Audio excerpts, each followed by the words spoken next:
Baik, Assalamualaikum warahmatullahi wabarakatuh. Sebelumnya kami dari kelompok 5. Di sini kami akan menjelaskan mengenai hasil praktikum kami pada temuan 12 mengenai efisiensi keuangan perusahaan agribisnis berbasis rantai nilai pada agrosejahtera. Anggota kelompoknya di sini ada saya sendiri, Siti Maulida, kemudian ada rekan-rekan saya, ada Pramesti, Nizma, Abdul Galib, dan juga Renaldi. Selanjutnya ini bagian latar belakang yang akan disampaikan oleh rekan saya. Yang pertama, latar belakang. Sektor agribisnis dihadapkan pada berbagai tantangan seperti produk yang mudah rusak, ketergantungan pada musim, dan juga perubahan harga yang fluktuatif. Untuk mengatasi hal tersebut, daya saing usaha tidak hanya bergantung pada pengelolaan internal perusahaan, tetapi juga pada penerapan manajemen keuangan yang terintegrasi di sepanjang rantai nilai guna meningkatkan transportasi, mengurangi asimetri informasi, serta menciptakan distribusi keuntungan yang lebih adil bagi seluruh pelaku usaha. Next.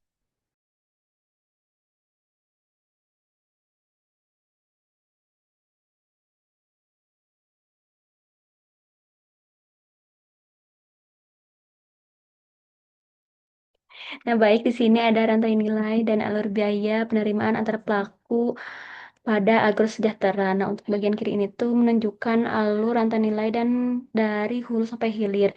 Dimulai dari kelompok tani singkong yang berperan melakukan budidaya, perawatan, dan panen singkong sebagai bahan baku utama. Nah, setelah dipanen, singkong dikirim ke pabrik pengolahan tapioka untuk diproses menjadi tepung tapioka melalui tahap penerimaan bahan baku, pengolahan hingga pengemasan produk. Nah, selanjutnya produk ini salurkan ke distributor dan retail yang bertugas melakukan distribusi, penyimpanan, dan pemasaran produk. Setelah itu, produk sampai kepada konsumen akhir, baik rumah tangga, industri, maupun pasar. Jadi, setiap pelaku memiliki peran yang saling berkaitan agar proses produksi dan distribusi dapat berjalan dengan baik. Kemudian, untuk bagian kanannya, ini merupakan alur biaya dan penerimaan antar pelaku. Jadi, pada tahap petani, penerimaan diperoleh dari penjualan singkong sebesar 1.000 per kilonya. Setelah itu, pabrik mengeluarkan biaya transport sebesar 200 perak per kilogramnya dan biaya pengolahan sebesar 1.500 per kilogramnya. Nah, dari proses tersebut, tepung tapioka dijual kepada distributor dengan harga 6.000 per kilogramnya. Selanjutnya, distributor mengeluarkan biaya distribusi sebesar 500 per kilogramnya sebelum produk dijual kepada konsumen akhir dengan harga 8.000 per kilogramnya. Next.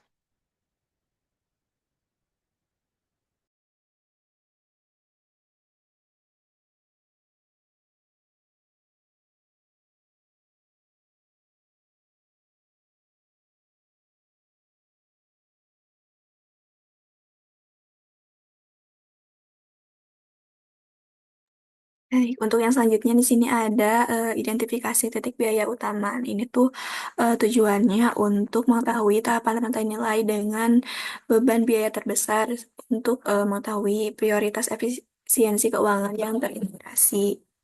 Jadi di sini dari segi tahapannya itu dari yang pertama ada tahapan hulu. Di sini tuh ada komponen biayanya untuk pembelian singkong. Nah, nilainya itu tuh Rp1.000 per kilogram singkong. Lalu pada tahap yang kedua di situ ada bagian hulu juga dari petani ke pabrik. Ini tuh komponen biayanya dari transportasi bahan baku yaitu sebesar Rp200 per kilogram singkong. Lalu pada tahapan pengolahan itu komponen biayanya untuk pengolahan singkong menjadi tepung tapioka dengan nilai Rp1.500 per kilogram singkong, dan pada tahap hilir itu komponen biayanya untuk distribusi tapioka. Ini nilainya Rp500 per kilogram singkong. Nah, berdasarkan hasil tersebut, jadi fokus program efisiensi itu tuh diarahkan pada tahap pengolahan dan juga pengadaan bahan baku, karena pada tahapan-tahapan tersebut memang nilai biaya yang dibutuhkannya itu tuh cukup besar dibandingkan dengan yang lain. Untuk selanjutnya di sini ada margin nilai tambah. Nah, margin nilai tambah ini tuh menggunakan atau value added ini tuh dihitung dari selisih nilai output dengan nilai input bahan baku utama dari tahap sebelumnya. Dan ini tuh sudah disetarakan ke berbasis ke dalam per kilogram singkongnya. Nah, jadi perhitungan nilai tambahnya per pelaku itu tuh untuk yang pertama ada margin nilai tambah petani, yaitu eh, untuk outputnya itu sendiri itu singkong ya 1000 dikurangi 0 karena tidak ada input antara, jadi hasilnya 1000. Lalu ada margin nilai tambah yang kedua yaitu pabrik, itu 1500 dikurangi dengan 1000 input antaranya, maka dihasilkan Rp500. Lalu yang ketiga itu ada margin nilai tambah distributor. Nah, ini tuh 2000 merupakan harga konsumen yang setara untuk 1 kilogram singkong dikurangi dengan 1500 untuk harga belinya. Maka dihasilkanlah MNT-nya itu tuh Rp500. Jadi total nilai tambahnya jika ditambahkan keseluruhan dari VA1 ke VA3 itu tuh nilainya 2000 per kilogram singkong. Lalu di sini kontribusi margin nilai tambahnya untuk dari petani itu sendiri, marginnya itu tuh 50% yang diperoleh dari 1000 dibagi 2000 dikali dengan 100%. Dan untuk pabrik dan distributor itu tuh nilainya 25% masing-masing. Maka totalnya 100% dengan pembagian keuntungan awalnya itu belum mencerminkan keadilan karena tidak sebanding dengan beban risiko biaya masing-masing pelaku yang dikontribusikan untuk kegiatan ini. Jadi solusi keuangannya itu tuh kami merekayasa alokasi keuntungan menggunakan simulasi konsep bisnis total cost yaitu berdasarkan kontribusi biaya yang dikeluarkan. Lanjutnya di sini ada alokasi margin berbasis kontribusi biaya. Nah, perhitungan itu menggunakan konsep bisnis total cost atau BTC tadi dengan basis 1 kilogram singkong juga. Nah, yang pertama itu kan dari biaya hulu atau petaninya itu tadi ada Rp1.000. Lalu untuk biaya pengangkutan pada pabrik itu Rp1.200 per kilogram singkong. Lalu biaya pengolahannya Rp1.500 per kilogram dan eh, dari segi biaya distribusi untuk distributor itu tuh Rp125 per kilogram singkong. Jadi total BTC rantai nilainya itu sebesar 2.825 per kilogram singkong. Jadi kita hasilkan di sini untuk persentase kontribusi petaninya itu yang pertama berarti 1000 dibagi dengan total BTC yaitu 2.825 dikali dengan 100%, maka hasilnya 35,40%. Dan untuk yang pabrik itu 60,18% dan untuk distributor 4,42%. Lalu di sini ada total pembagian margin berdasarkan kontribusi biaya. Nah, di sini jika dilihat ada alokasi penggunaan simulasi alokasi marginnya ini untuk pabriknya itu 1.204 ini tuh dikalikan, jadi persentase kontribusi biayanya dikalikan dengan biaya yang dikeluarkan, maka dihasilkan segitu. Dan juga untuk petaninya sebesar Rp708 dan untuk distributor Rp88, maka totalnya 2.000 sebesar dengan total value added yang dihasilkan tadi. Pembagian ini lebih proporsional, seimbang dan juga adil karena yang mendapatkan margin yang paling tinggi itu tuh yang menanggung risiko operasional terbesar.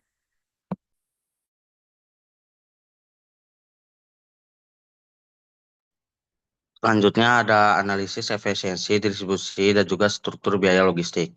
Di sini komponennya itu ada 5. Yang pertama itu ada transportasi bahan bakar.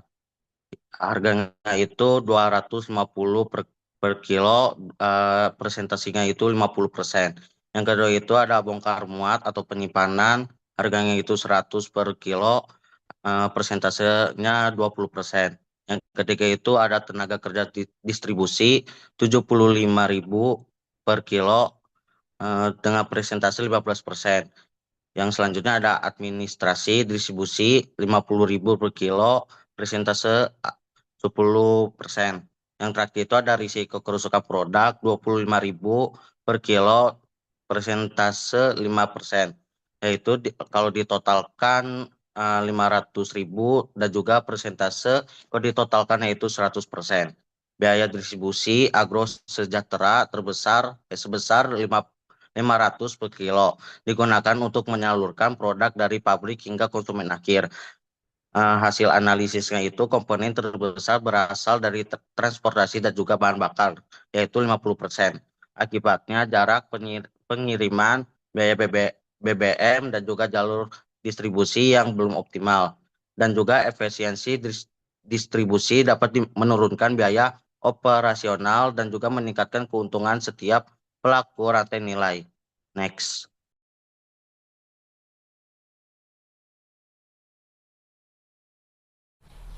Adapun strategi efisiensi distribusi berbasis teknologi digital pada agrosejahtera.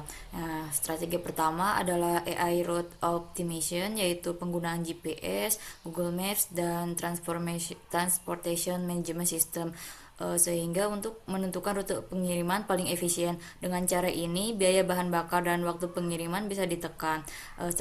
Strategi kedua yaitu e-logistic system untuk memantau distribusi secara real time dengan penggunaan platform digital yaitu shipper untuk tracking posisi kendaraan, jadwal pengiriman, dan kondisi barang, sehingga koordinasi pabrik, distributor, retail lebih efektif.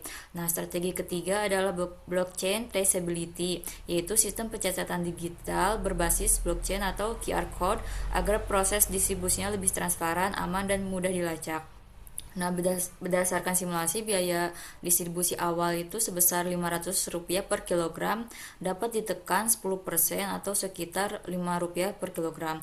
Jadi biaya distribusi turun menjadi 450 kilogram per kilogram tapioka. Nah, kesimpulannya, integrasi AI, e-logistik, dan blockchain dapat membantu perusahaan meningkatkan efisiensi distribusi sekaligus menekan biaya operasional.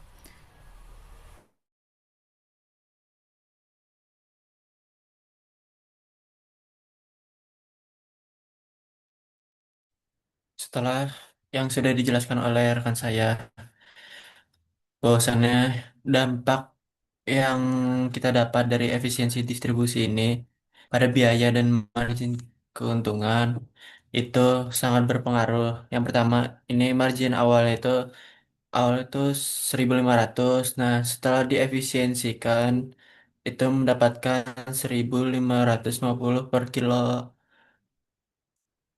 Nah, jadi setelah dianalisis keuangan juga bahwasannya dengan ini eh, margin bisa naik tanpa menaikkan harga jual konsumen. Nah, jadi bahwasannya perusahaan juga dapat mempertahankan harga jualnya, tetapi dia bisa menaikkan margin dengan cara mengefisiensi distribusi melalui sistem blockchain, logistik, dan satunya, dan itu mendapatkan margin yang lebih meningkat. Next.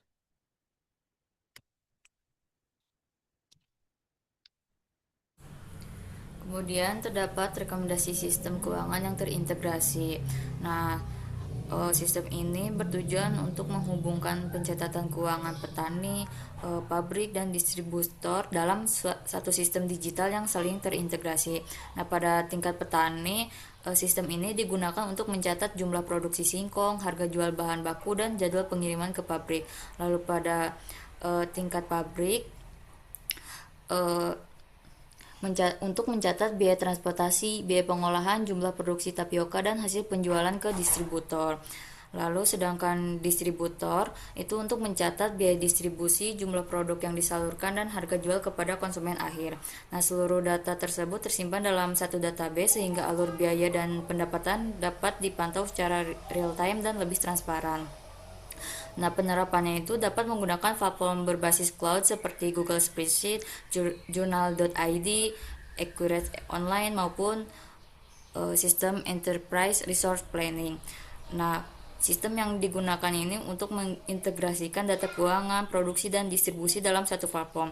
Dengan adanya reporting sistem ini, proses pencatatan menjadi lebih cepat, mengurangi kesalahan data, dan mempermudah evaluasi kinerja rantai nilai.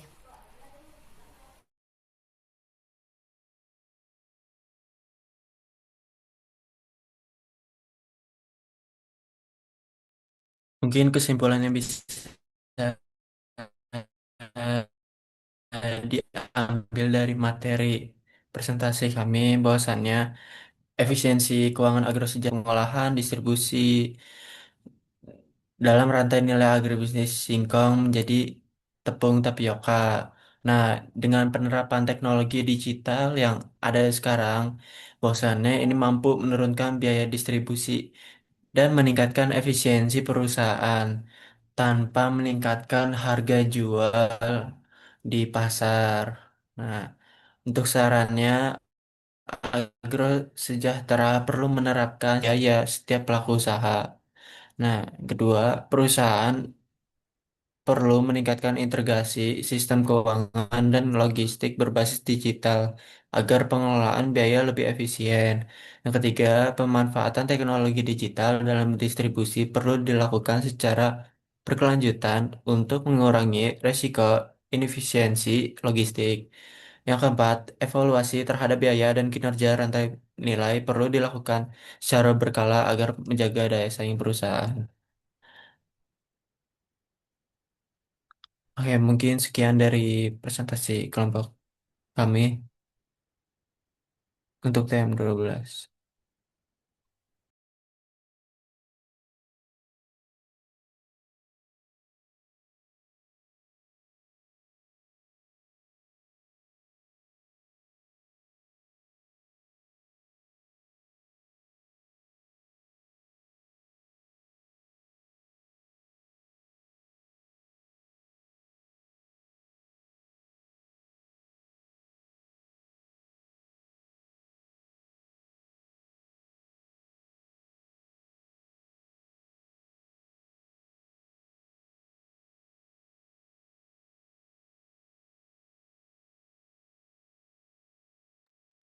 Baik, untuk yang selanjutnya ini mengenai pembahasan pada pertemuan 13 yaitu analisis vintage digital finance untuk agribisnis jagung pada Mitra Tani Farm.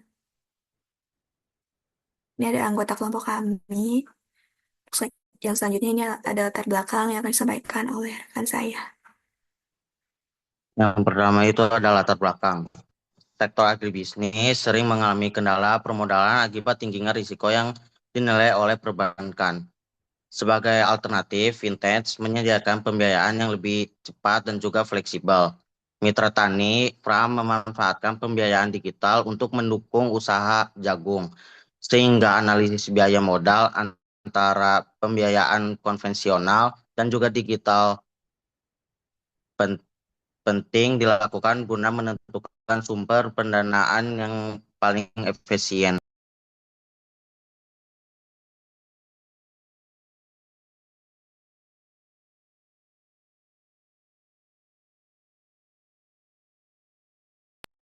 Selanjutnya ada perbandingan biaya modal. Mitra Tani Farm membutuhkan modal sekitar 500 juta untuk usaha tani jagung selama satu musim tanam, yaitu 6 bulan. Perbandingan dilakukan antara Tani Food, Vintage atau crowdfunding, dan KUR Bank BRI. Yang pertama itu ada Tani Fund, modalnya itu 500 juta, untuk ROI-nya itu 12% per musim, biaya modalnya itu 60 juta, lalu total pengembaliannya itu adalah 560 juta. Selanjutnya ada KUR Bank BRI-nya, modalnya itu 500 juta, bunganya itu 6% per tahun. Selanjutnya total bunga 6 bulan sebesar 8.750.000. Lalu total pengembaliannya itu ada 500.750.000. Lalu KUR Bank BRI lebih murah dan juga biaya modal rendah. Selanjutnya Tanifan lebih fleksibel dan juga cepat diakses eh, tanpa agunan. Next.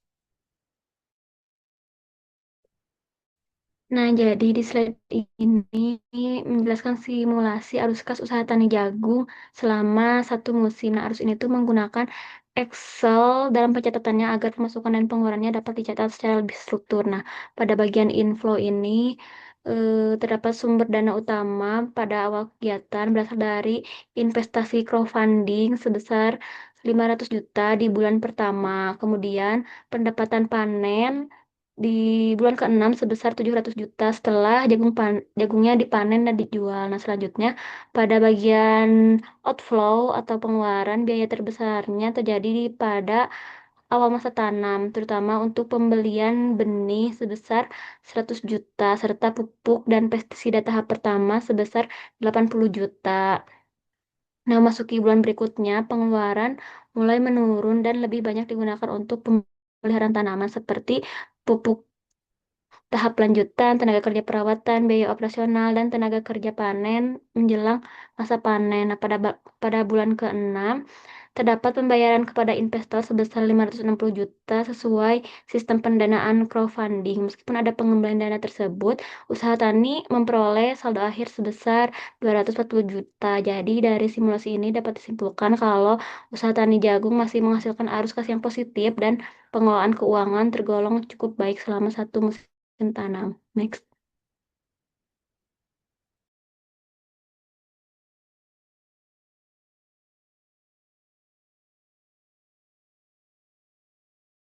Untuk yang selanjutnya di sini ada simulasi crowdfunding dan blockchain-nya. Nah, jadi simulasi ini tuh yang pertama crowdfunding itu tuh untuk penghimpunan modal massal dari banyaknya pihak melalui platform berbasis teknologi yaitu Tani Fund untuk mendorong inklusi keuangan bagi petani yang unbanked. Terus kebutuhan modal kerjanya kita ketahui itu 500 juta karena perlahan jagungnya itu tuh 100 hektar luasnya. Nah, jadi untuk batas waktu penghimpunannya itu tuh 14 hari dan total partisipannya itu ada 1.200 investor mikro. Terus diperoleh ini ada kontribusi rata-ratanya yang menggunakan rumus total dana dibagi dengan jumlah investor. Nah, jadi total dananya tadi 500 juta dibagi dengan total investornya 1.200. Lalu diperoleh 416.000 sekian. Nah, mekanisme keamanan rantai nilai juga digunakan ini tuh untuk mengkombinasikan crowdfunding dengan teknologi blockchain untuk menjamin transparansi, akuntabilitas, dan mengatasi resiko asimetri informasi. Terus juga di sini ada ketentuan tokenisasi sistemnya. Untuk satu unit token itu untuk investasi sebesar 100.000. Lalu ada volume penerbitannya itu rumusnya 500 juta dibagi dengan 100.000, maka total tokennya itu 5.000. Lalu ada dividen yield yaitu 12% per tokennya. Dan juga di sini ada berarti dividennya itu tuh 100.000 dikali dengan 12% maka 12.000. Lalu total hak claim akhirnya itu modal ditambah dividen. Nah, jadi kan tadi per satu unit tokennya itu 100.000 ditambah dividennya itu 12.000 maka per tokennya itu sebesar 112.000 rupiah. Lalu sini ada simulasi kepemilikan token dan juga hak claim investor. Nah, di sini tuh ini menggunakan investornya itu dari angka dari dari huruf A hingga F. Nah, jadi ini ada simulasinya jumlah tokennya untuk yang pertama itu untuk investor A itu jumlah tokennya satu dia punyanya. Lalu nilai investasinya itu sebesar 100.000 dan dividennya itu tuh 12% kan dari nilai investasi. Maka 12.000. Jadi total hak klaimnya itu jika dia ingin mengklaim si investornya itu maka menghasilkan sebesar 112.000 rupiah dan yang kembalinya juga disesuaikan. Misalnya jika investor E memiliki jumlah token 50, lalu nilai investasinya dia 5 juta, maka dividennya itu sebesar 600.000 dan total hak klaimnya itu 5.600.000. Maka setiap token itu tuh artinya kan bernilai 100.000 tadi dan juga memberikan dividen sebesar 12.000. Maka tiap tokennya itu hak klaimnya, tiap satu token itu hak klaimnya 112.000. Maka semakin banyak token yang dimiliki oleh investor, semakin besar pula dividen dan pengembalian yang diterima.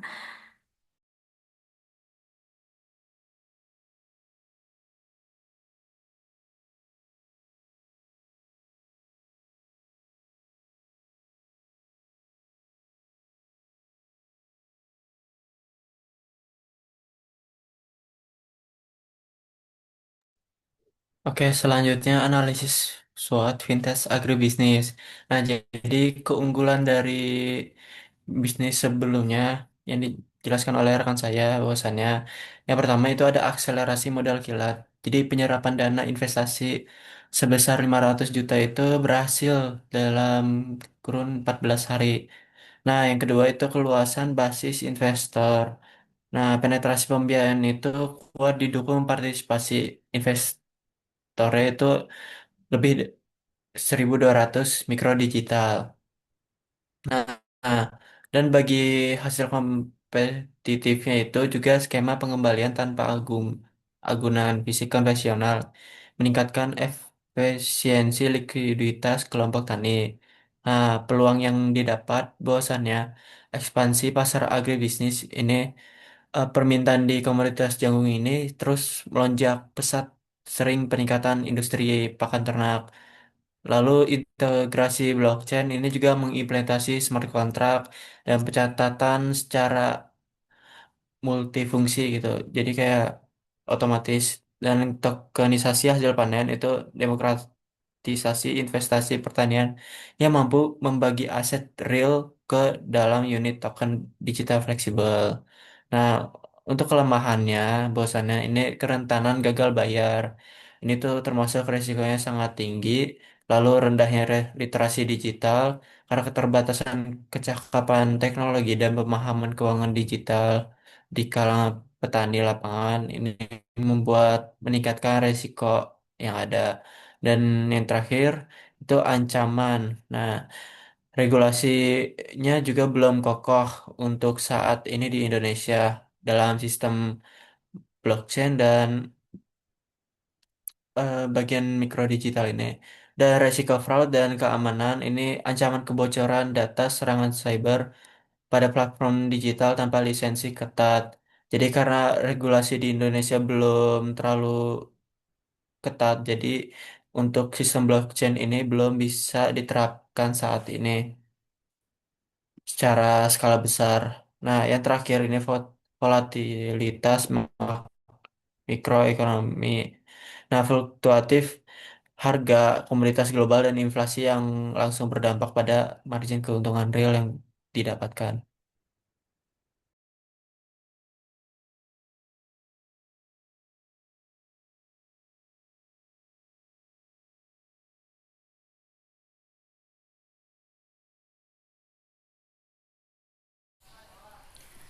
Selanjutnya, terdapat rekomendasi strategi keberlanjutan vintage agribisnis agar sistem pembiayaan digital ini dapat berjalan lebih aman dan berkelanjutan. Nah, untuk strategi pertama itu yaitu penguatan mitigasi risiko pembiayaan melalui seleksi kelayakan petani, dana cadangan, dan asuransi pertanian digital untuk mengurangi dampak gagal panen. Yang kedua, meningkatkan transparansi berbasis blockchain. Nah, blockchain ini digunakan untuk mencatat aliran dana dan transaksi secara aman, terbuka, dan mudah dipantau oleh investor. Yang ketiga ada optimalisasi tokenisasi dan smart contract. Tokenisasi berarti investasi ini dibagi dalam bentuk token digital, sedangkan smart contract itu merupakan sistem otomatis untuk pembagian hasil panen sehingga prosesnya lebih transparan dan tepat waktu. Yang keempat ada diversifikasi sumber pendanaan. Jadi pembiayaannya tidak hanya bergantung pada vintage, tetapi juga bisa berasal dari koperasi digital maupun investor lain. Dan terakhir penguatan regulasi serta pengawasan oleh pemerintah dan OJK untuk menjaga keamanan transaksi, pelindungan data, dan meningkatkan kepercayaan terhadap vintage agribisnis. Next. Nah, dapat disimpulkan bahwa penggunaan vintage dalam pembiayaan agribisnis jagung ini dapat menjadi alternatif agribis jagung untuk modal bagi petani, terutama melalui sistem crowdfunding seperti Tanifan. Nah, dari hasil perbandingan biaya modal, KUR Bank BRI memiliki biaya pembiayaan yang lebih rendah, namun vintage ini memiliki keunggulan pada kemudahan akses dan proses pencairan dana yang lebih cepat. Selain itu, penggunaan pencatatan keuangan digital dan blockchain juga dapat meningkatkan transparansi serta efisiensi pengelolaan usaha tani. Meskipun demikian, masih terdapat tantangan seperti risiko gagal bayar, rendahnya literasi digital, dan perlunya regulasi yang lebih kuat. Maka kami membuat saran untuk menerapkan pencatatan keuangan digital secara rutin, menggunakan diversifikasi sumber pembiayaan seperti KUR, koperasi, dan vintage, lalu meningkatkan transparansi dan manajemen risiko pada platform vintage, lalu memperkuat regulasi dan pengawasan pembiayaan digital, dan terakhir meningkatkan literasi digital dan keuangan petani.